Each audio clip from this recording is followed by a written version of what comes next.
as you go down into the base, I don't know why I'm doing this with my hand. Oh wow. Powder. Welcome back guys to another video. In today's video it's all centered around male fragrances this time, not female fragrances, which is a bit of a change for me. These are more autumnal fall fragrances for men. These are my top picks. Obviously I predominantly wear female fragrances. Having said that, I realized I have a lot of unisex fragrances that might lean a little bit more masculine, have a big kind of mix between niche fragrances as well as designer fragrances, all from varying price ranges. So it gives you gents a bit more of an opportunity to try all of these fragrances.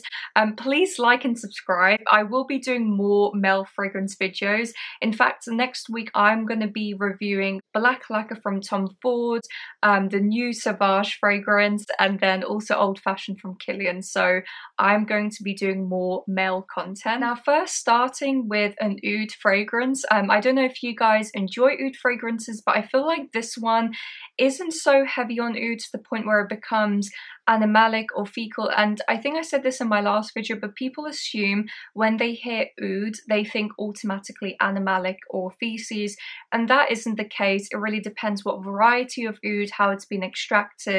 Even when you make oud accords, like with cypriol and things, there are ways of toning down the note of oud. This is a really great option. So this one is called Edition Rare Fidelis from Histoires de Parfums. This is such an underrated house. I know a lot of you guys will know this house, but this fragrance is one of the most beautiful oud fragrances out there. It has a really big note of raspberry, coffee. Oh wow. Sorry, just smelling this, it just reminded me how good it is. It's a little bit on the sweeter side, so it's not as, it's still a very dry fragrance, but that sweetness definitely lifts this fragrance ever so slightly. And then you have the tart raspberry in the beginning. The coffee is very evident in this fragrance. It doesn't go away.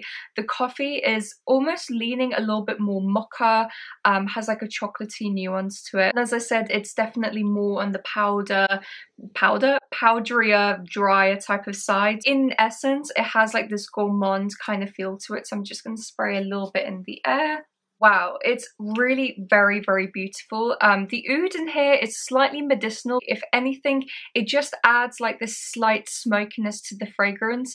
But as I said, I mean, the oud definitely is a big player. This is a woody fragrance, but it has a gourmand take to it. And when you spray this on skin, this works magic. Julien Rasquinet made this fragrance, and it explains a lot because he does really well blended fragrances. So yeah, if you haven't tried it before, please try Edition Rare Fidelis from Histoires de Parfums. Now sticking with the rose type of theme, and also a little bit more woody, we have Cairo from Penhaligons. By far my most favourite fragrance from Penhaligons. I really love like Halfeti and a lot of their portraits collection as well. They really make some beautiful fragrances, but Cairo for me is an outstanding fragrance. Also, we'll get into it. The performance is beastly. I mean, this thing, guys, do not overspray this. In fact, let me just say something. I'm really going to go on a tangent here. Don't overspray when you're going out in public. I used to do this when I was younger, and I think it's because I just assumed if I sprayed more, then people will compliment me more. Guys, I have a horror story. I mean, I've already spoke about it on my channel when I was on the train and a woman was wearing very musky, overly sweet kind of fragrance, and it really put me off for the entire journey. I felt nauseous just being sat next to her, and this is just one thing that I'll say, because this is a really strong fragrance and you only need a few sprays just to kind of get this across. So anyway, all of this to say, this is a beastly fragrance. So Cairo is a predominantly sweet Bulgarian red rose. It's really quite juicy and tart. It also has a really big note of saffron, and the saffron gives it like this tangy, spicy nuance in the beginning. Really very beautiful. Not going into, you know, sometimes if you add too much saffron, it makes it a little bit more, not gourmand, maybe that like savory, but in the wrong way. Whereas this saffron is very understated, but adds a very beautiful spice to the fragrance. This is predominantly a woody fragrance like sandalwood, cedar. I tend to find any fragrance that has cedar, to me, automatically smells more masculine. Very rarely do I smell a fragrance that has cedar for women that I say, oh yeah, that can't be unisex. I haven't come across that type of fragrance. If you guys have, let me know. But I think cedar automatically makes a fragrance smell a little bit more masculine or unisex. So it has like a mixture of those woods. It also has notes of cypriol, and I tend to find with Penhaligon fragrances they add the cypriol accord to make it smell oudi, which is really lovely because it's not like overly oudi. It just has like a slight medicinal smokiness in the base, and I just really adore it. Yeah, as I said, do not overspray this. It's a beastly fragrance and very decadent, perfect for the autumn because it gives that like cozy, smoky type of feeling to it. So yeah, that's Cairo from Penhaligons. So the next fragrance that I have is from the house of Boucheron, which is like a designer house, but they do have exclusives for their fragrances, and they have some really great ones. They have like an iris one, a rose one. This one is called Ambre d'Alexander, and wow, talk about an amber fragrance. My god, this thing is just different level. If you've never tried it before and if you're into amber warmer fragrances, then this is going to be your best buddy. In fact, I'd love to smell this on my partner. With his chemistry, I think this would just be immaculate. I'll probably eat him up after it because it's that good. To me, it smells like caramelized molasses. It's very sticky and ambery. It's like your typical amber accord, has like lots of vanilla, labdanum, but overall what I find this really quite unique is typically a lot of amber fragrances can go a little bit smoky.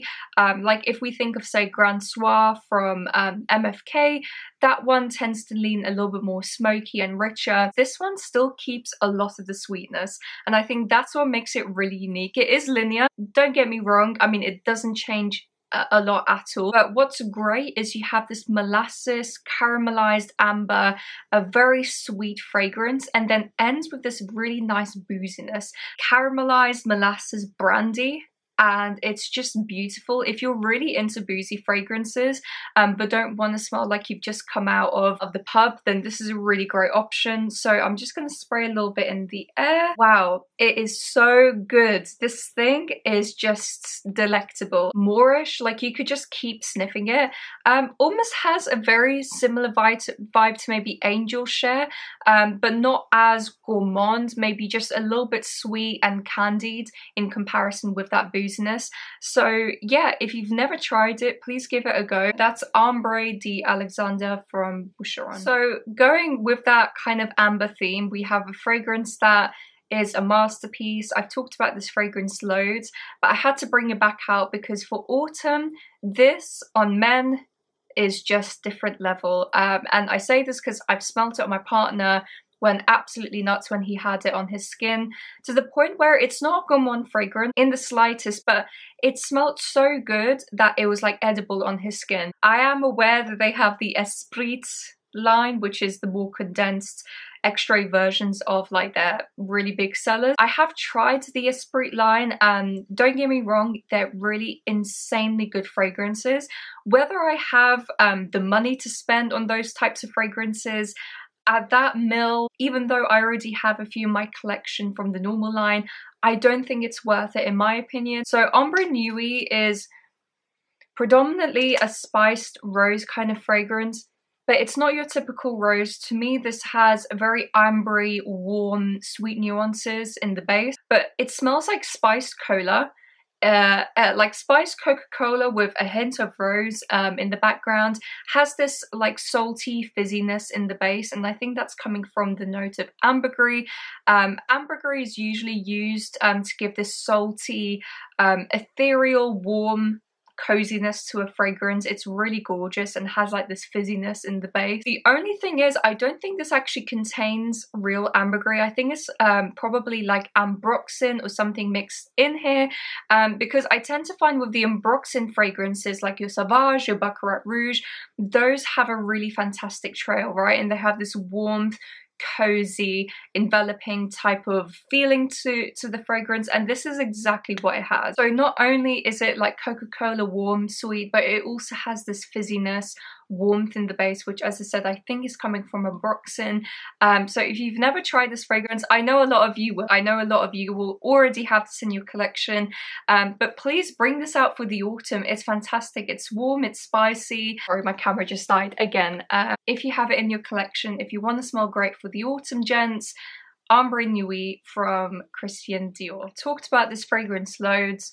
There was a really big reason for it, and mostly in my, obviously all of my female fragrance videos, but I recently sprayed this on a male friend of mine when I went to see him down in London, and oh my god, it smelled amazing on his skin. I was actually really surprised, because I thought to myself, oh yeah, it has, you know, a note of jasmine, it's floral leaning, so it'll smell better on my skin than, say, male skin. I was so wrong, and I was really humbled after that, because when I smelled it on him, wow, changed the game for me. So this one is called Ghibli from LK. This is super duper unique. If you're into more sweeter, candied type of fragrances, then this one you'll really enjoy. This has notes of jasmine, nougat, leather. The nougat gives it this candied, milky lactonicness in the base. It's really very well blended to the point where you can't really pick out any note at all. And the leather accord in here, I've said this before on my channel, but it's not like a dark leather whatsoever. To me, this smells very buttery, almost like suede leather that you've just got loafers out from the box, and it has that really nice warm suede type of scent to it. But when I sprayed this on his skin, it went completely differently, to the point where I just wasn't expecting it. It smelled like candied ginger, orange, like it went fruity on his skin, which was really bizarre, and went very candied, to the point where it smelled very similar to the Ambre d'Alexandre, you know, when it has that like molasses, very caramel-like base to this fragrance. It doesn't change a lot, but just based on me spraying it on him and spraying it on other people, it tends to change a lot on people's skin, so please try it beforehand. So yeah, that's Ghibli from LK. Now moving on to the brand of Ormonde. You guys know how much I love this brand. The only thing is, I don't mean to disappoint you, but I think this one might be discontinued. I'd maybe do your research and just see whether you can still get a bottle online. This one's called Zizan, and it's a really beautiful aromatic fragrance. The reason why I wanted to include this is because in autumn you don't have to wear amber, gourmand, woodsy kind of fragrances all the time. You can wear something a little bit greener, aromatic. This is definitely more on the mature side, so if you're not into aromatic, I wouldn't say it's fougere, because it doesn't have, maybe it has like a slight sweetness to it, but if you enjoy your green, woodsy type of fragrances, then I think you'd really enjoy this. So it has a really big note of juniper berries and citruses in the top, but the citruses come across a little bit candied to me. They have this underlying sweetness, which is really lovely, almost as if you've just had like a freshly made lemonade with lots of sugar in it. And then the juniper berries gives it like a bit of a tartness in the mid, to the point where it doesn't make it too green or too mossy, just like a really nice dry tartness, which is just beautiful. As you go down into the base, I don't know why I'm doing this with my hand, but it's important to demonstrate how all of these notes blend together. As you go down into the base, you're then met with vetiver. And vetiver comes across very hay-like, grassy, dry, but sometimes has like a bit of a dry, sweet kind of quality, which might surprise a few of you. But whenever I've tried vetiver, it does have this underlying sweet thing going on, which is just really nice. So you have the lemonade, citruses in the top, the tartness from the juniper berries, and then underlying you have this dry, almost smoky type of vetiver note, which is just gorgeous. So I'm really hoping they haven't discontinued this one. I would love to smell this on my partner. I think it'd be very elegant, mature. If you're not into more classic fragrances, I don't think you'd enjoy this. As I said, this is kind of leaning away from the super sweet gourmand, ambre type of fragrances, so yeah, if you've never tried it, try Zizan from Ormonde. And last but certainly not least, we have one from the House of Xerjoff. You guys know I would have done this already because I love the House of Xerjoff. I've already done a video for men for Xerjoff fragrances, so if you want to check that out, please note it was a few years ago. I've changed a lot since then, and in all honesty, I used to be, and I still am, a little bit nervous in front of the camera, so the videos back then just weren't great. I'm trying my best, I'm trying, and this one is called Richwood. A lot of you gents will already know this. Is it a groundbreaking fragrance? No, but is it beautiful and well blended? 100%. Very expensive, so one not to blind buy, definitely sample it beforehand. This is a very chypre fragrance, but not like a sharp chypre fragrance. This is very woody and slightly smoky, so I'll just spray it in the air. This thing is so damn good because it has a lot of sweetness to it, which you wouldn't think straight off the bat just from the name being Richwood. As I said, don't assume that this is 100% wood. It does have sandalwood and it has I think cedar or some other woods in here, but overall this is a chypre fragrance, so it has like citruses in the top, a mix of labdanum, this beautiful patchouli in the base, and honestly I'm not a huge fan of patchouli whatsoever. But the patchouli in here isn't mossy, it isn't wet, it isn't like too overdone to me. This is more going on into the dry side. This fragrance really reminds me of Coromandel from Chanel, but definitely more on the smoother masculine side. That beautiful creamy sandalwood and vanilla in the base. This is a masterpiece of a fragrance, and especially in the autumn when you do want to smell very elegant masculine, you know, you want to make a statement but also be, you know, warm and inviting with that vanilla sandalwood creaminess, and this is a fantastic option. As I said, one of the best ones from Xerjoff, so if you've never tried it, give it a go. That's Richwood from Xerjoff. So gents, that is it for today's video. Please like and subscribe. I will be doing another video soon, I hope on Wednesday, so keep tuned for that one.